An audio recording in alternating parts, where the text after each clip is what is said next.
video, I'll be covering factors such as practicum, licensure exam rates, and basically other therapy-specific details I would look out for in a program to make sure that it fits what you need. Hi, I'm Emily. I used to work in the tech industry for years before I made the big leap to becoming a therapist. And on this channel, I wanted to kind of show you the behind the scenes of being a therapist, becoming a therapist, what all of that is like, and share any tips that I have for anyone thinking about making a similar transition. Caveat is that I'll be focusing on California, specifically the LMFT license, but all the things I'm going to talk about is applicable to other states and other licenses. So the first thing I would look at when looking for a grad program is the licensure exam pass rate. So if you're thinking about being a therapist, you're probably going to be licensed in your state, and to get licensed, you need to take an exam.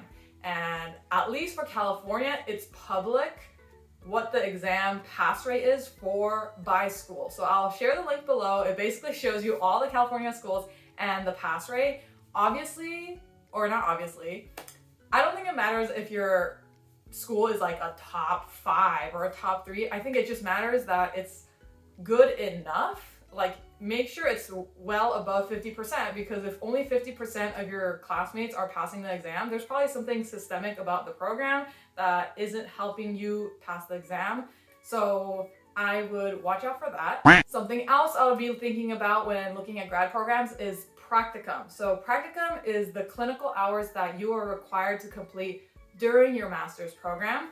And so I would be wondering, like, how do I get placed in a practicum site? Is the school gonna place it? Am I gonna have to find my own?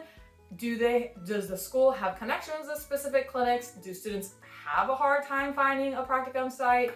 It's important to know, like, how much of a barrier it is to find a clinic, because if you aren't able to find a clinic in time, it is gonna delay your graduation and thus possibly increase your tuition. So I would just be curious, like, what is the process like? What kinds of clinics do most people go to? And I would ask a few questions about that to the admissions team if you aren't sure and are curious. Something else to think about is if the school specializes in a specific type of therapy. I've noticed that private colleges and colleges that specialize in therapy, it really matters who the founder is and what the history is of the college, because that will largely affect the types of frameworks and models that they teach you in that class. And then I've noticed for larger universities, they typically are focus in on the popular frameworks such as CBT. And yeah, so I guess like it might be helpful to know a little bit about some of those modalities to see what you're more interested in, to make sure that you're going to a program that aligns with the type of therapy that you like and the type of therapy you want to do. Okay. Another thing that I would think about is accreditation. It is so confusing, and to sum it up, but basically there are governing bodies that accredit universities and colleges that meet the requirements for specific licenses.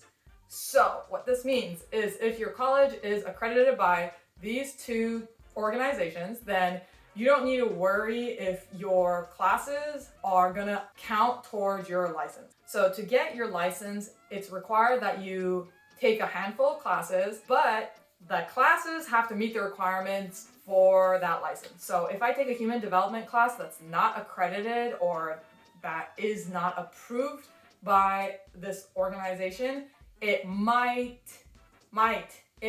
mean that even though I took human development, like, it's not going to count towards the human development class that the LMFT board wants me to take, if that makes sense. The key is that it might. So basically, if it's approved by these boards, you don't have to worry. If it's not approved, you're going to have to do a little bit more checking to make sure that your classes do apply for that license. And that can be asking questions to the administration or the admissions people that you're talking to, like, hey, are these classes gonna allow me to take the licensing exam? Are there any other classes that I have to take after I graduate to make sure I meet the requirements for the license, whatever, LMFT, LP, CC, any of the license?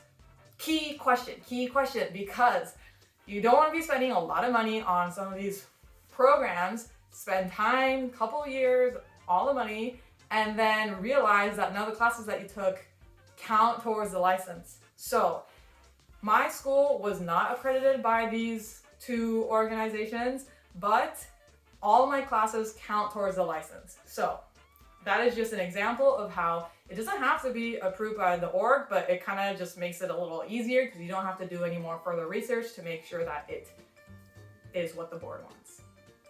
And then I would talk to a few alumni that have gone to your school, especially if you are a person of color or if you identify as as a minority. And I would see with them what their experience has been like, because I think that would be wise. Just talk to them. I'm sure you could ask them like what their classmates ended up doing. Do most people go into private practice? Do most people go into social work? Is your school known around the community to specialize in something? Is it known to help grow good therapists? Is it not known to be a good school? Is it known to be a little shaky administratively and but yeah, just talk to a few alumni, see what they think about the school and where they are, and see if that is what you want to do. Lastly, I would check out to see who the faculty are.